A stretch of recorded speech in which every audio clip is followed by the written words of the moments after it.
that has been my experience of the Conservative grassroots, and David, you touched on that as well. I don't think there's a problem with the membership, but somehow they've ended up with the tail wagging the dog. Stephen, again, welcome. Stephen Wolfe, MEP, a prominent Brexiteer, has run for leadership of UKIP himself. Stephen, we're discussing, has Brexit been betrayed? We're discussing the potential ways forward. And if you could give some brief remarks on your thoughts on the current status quo. Yeah, well, thank you, Ben.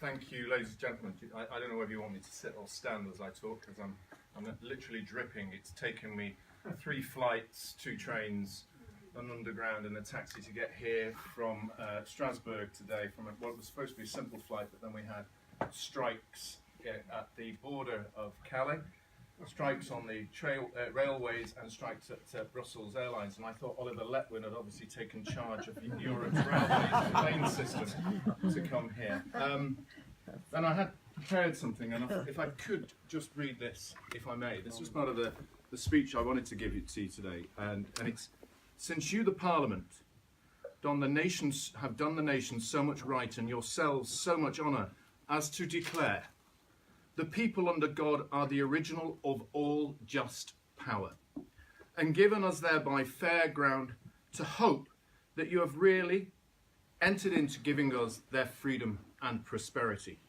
Ye, those who mean the best, are many times misled so far as the prejudice of those who trust them, as to leave them in a condition nearest to bondage, when they had brought them into the way of freedom.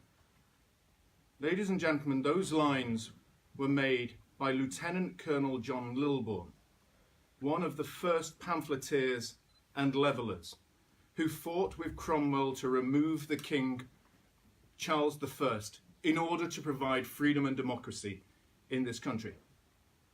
His reward for helping remove the king was to be imprisoned, along with others like Andrew Sexton.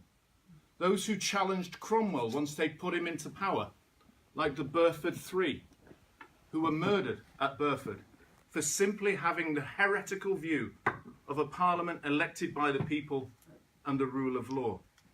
All that occurred on the 20th of February, 1649. All the people under God are the original of all the just power. And when they thought that Cromwell and Parliament had brought them freedom and security. Where did we hear that, ladies and gentlemen? Was that not on the pamphlet that was sent at a cost of 9 million by our government, that we would be given the choice to choose our freedom, a democracy under our own Parliament, and removal of the shackles of the European Union? Was that not the words of our Prime Minister at the time, David Cameron, and his lackeys in the government at the time, who suggested this is a one-time only vote for you to benefit from the way of freedom? Was that not what was placed in the manifestos, what I regard the political and democratic governing document from every political party to the people in 2017? Didn't our political class, in the same way the words of Lilburne, the same way that Sexton, who wrote Under England's New Chains, discovered, that we the people were supposed to be the masters of our own destiny and politicians were supposed to be our servants? Right.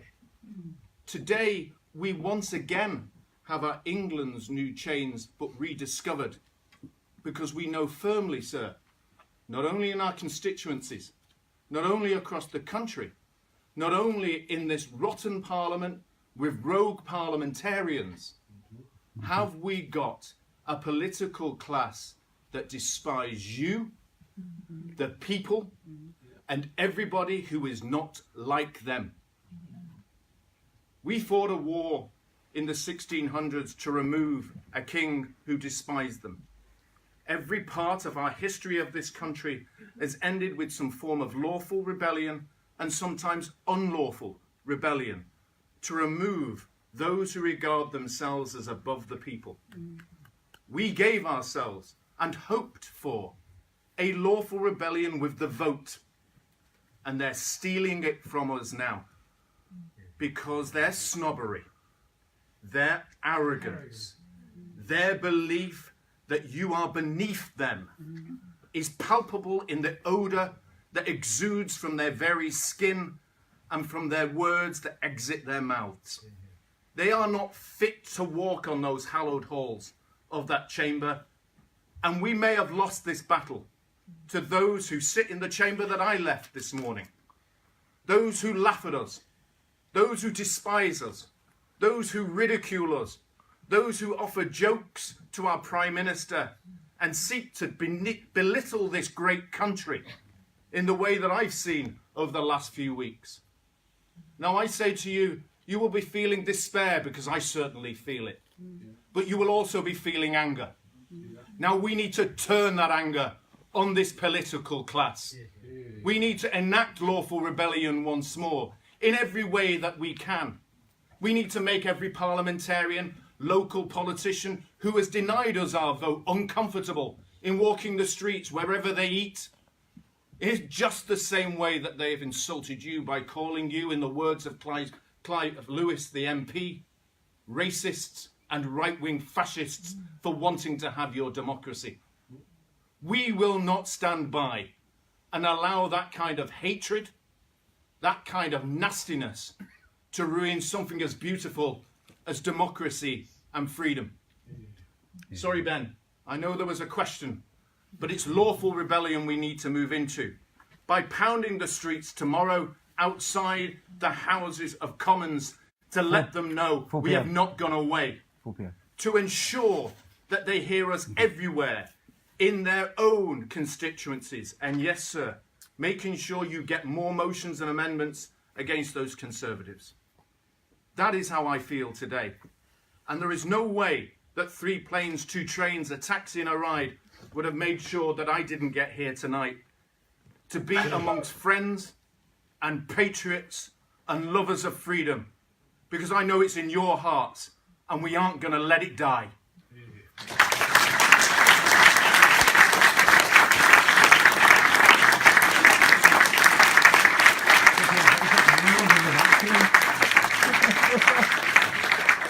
Thank you, Stephen. There speaks a man, of course, banned from the Conservative Party. So another for most great other parties decision as well. Another great decision For anyone on that their wants part. Stephen mentioned the rally that is taking place tomorrow in Parliament Square, I believe, at 4 p.m. We will be there, and I hope many of you will be there also. Now, I understand